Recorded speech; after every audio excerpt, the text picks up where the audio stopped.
Kaspa will be a top 20 cryptocurrency. I've said this many times over in the last 12 plus months. In fact, this is something that I've been saying since going all the way back to 2023 when Kaspa was trading below 10 cents and nobody was paying attention. Now I know what you guys are thinking right now. You're looking at the chart, you're seeing it sit at number 54 on CoinMarketCap, and you might be wondering why I'm still so bullish on this thing.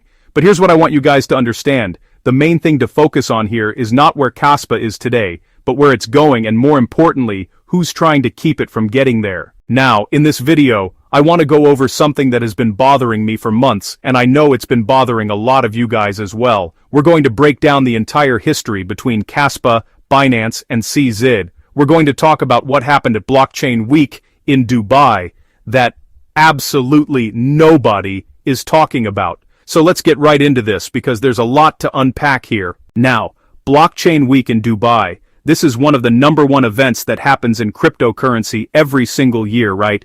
Binance puts this on. They're a leader in this industry. They are the #1 centralized exchange in the world by volume, by users, by every metric that matters. And so when Binance does their top 100 blockchain people list, that's a big deal. That gets attention. That matters in this space. Now here's where things get interesting. Solensky, the independent researcher who's been absolutely crushing it in this space, won first place overall on this list. First place, you guys. Not third, not fifth. First place. He was invited to speak at Blockchain Week in Dubai, but he declined. He said, "Thanks for including me in the top 100 blockchain people list, appreciate the signal." But then he started talking about how crypto went from this euphoric cypherpunk project, meaning people that actually care about sound money and decentralization and the original ethos of what this was supposed to be, to listing green frogs like Pepe and countless meme coins and just having massive fees and becoming, listen, just another casino. Now,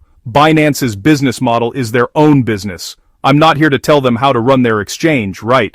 But you can't sit there and say that you list projects on merit and merit alone when Kaspa is not listed. You just can't make that argument. And the same goes for Coinbase, honestly, and any other major exchange that has not listed this project yet. Now also, I want to show you guys what happened when they were announcing all the people that were not able to make it to Blockchain Week in Dubai. We have here a video. And of course, I cannot help but mention the winners who did win the award, but unfortunately could not be here with us tonight. And that is Tech and Tips 123, Decalizer, Ion Chain, 还有投研看见 AB 快东、于静 Amber、DeFi AG 和昊天 Crypto Insights. And I cannot help but mention the winners who did win the award but unfortunately could not be here with us tonight. And they go through this whole list. They mention Tech and Tips 123. They mention Delicium. They mention Ion Chain, AB, Amber, Defiant, Crypto Insights. But notice who they didn't mention. They didn't even mention Michael Sutton or Solensky in this video about the top 100 list that Jonathan won first place in. Guys, why did they fade the man? Why did Binance completely ignore the person who won first place on their own list? This is what I'm talking about when I say there's something going on here that we need to pay attention to. Now, let's talk about the listing situation because this is where it gets really, really interesting. Binance apparently offered a listing for Kaspa, but here's the catch. They wanted 3% of the maximum supply. Now when you do the math on that, we're talking about a $1.5 billion asset at the time. 3% of the max supply would have been somewhere between $40 to $45 million. Now you might be saying, well, exchanges need to charge listing fees, right? There are costs that go into this. There's integration costs, there's security audits, there's all kinds of infrastructure that needs to be built. And that's okay. I'm not upset that exchanges want to pass those costs on. That makes complete business sense. But here's the thing. 3% of the hardest money asset in the world, 3% of the cryptocurrency that solved the trilemma, 3% of something that has a better hash rate to market cap ratio than Bitcoin itself? Come on. Let me put this in perspective for you guys. This is not an ERC20 token. This is not something you can just plug in and list in an afternoon. This is the first block-DAG proof-of-work cryptocurrency. This required actual innovation. This required solving problems that people said couldn't be solved. So yes, there are integration costs. I get that. But when we're thinking about HTX and what they charged, they asked for a fee, but not crazy. and Kaspa agreed to that. The Kaspa Ecosystem Foundation funded that listing, and boom, HTX integration is coming in the near future. So yeah, I mean listen, I don't think anyone's upset that Binance might need some money to integrate a completely new Layer 1 blockchain, but the numbers they were throwing around, that tells you something about either how they value Kaspa or how they don't want Kaspa to succeed. One or the other. Now also, when we think about the actual technology here, this is something I've been hammering home for over a year now. Kaspa solved the trilemma. The trilemma, you guys, that's scalability, security, and decentralization. Every blockchain has been trying to solve this since Bitcoin launched. Ethereum tried to solve it and had to move to proof of stake. Solana tried to solve it, and the network goes down every other month. Cardano's been trying to solve it for years, and we're still waiting. But Kaspa? Kaspa actually did it.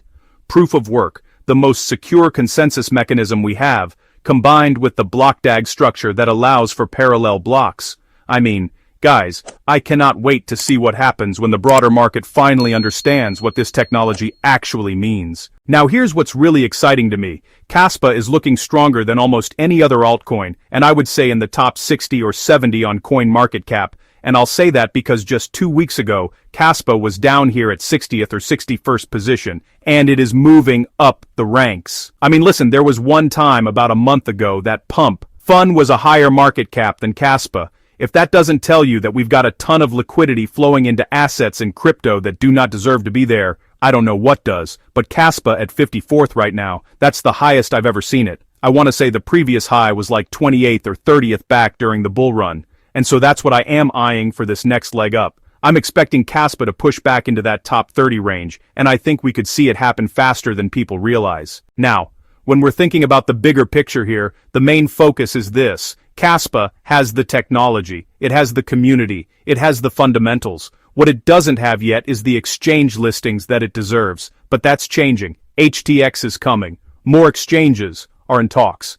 And when Binance finally caves, and I do think that they will eventually have to list this because the market will demand it, we're going to see a massive surge in volume and liquidity. The question I want to leave you guys with is this. Do you think it was an obvious, apparent move to leave Jonathan Slipinski and Kaspa out of Blockchain Week entirely after he declined the invite? Or do you think they just might have missed it, forgot to write his name, just forgot about the best proof of work cryptocurrency that solved the trilemma? Because I have my thoughts on this, and I think you guys know where I stand. This was intentional. This was Binance sending a message. And that message is if you don't play ball, if you don't pay what we're asking, we're going to pretend you don't exist. But here's the thing. The market doesn't care what Binance thinks. The market cares about what works, and Kaspa works. I've been ahead of this curve for over a year now, and I'm telling you guys, the same way I called this when it was under 10 cents, the same way I've been saying this will be a top 20 cryptocurrency, I'm doubling down on that right now. The technicals are setting up. The fundamentals are undeniable. The only thing holding Kaspa back is exchange politics, and that's temporary. So, with that being said, I hope that you guys enjoyed this video. If you guys did, definitely leave a like, subscribe, turn notifications on for more free content. You guys are more than welcome to follow me on Twitter and join the free Discord in the description below. And, with that being said, guys, it's been Zaki. Thanks for watching. Peace out.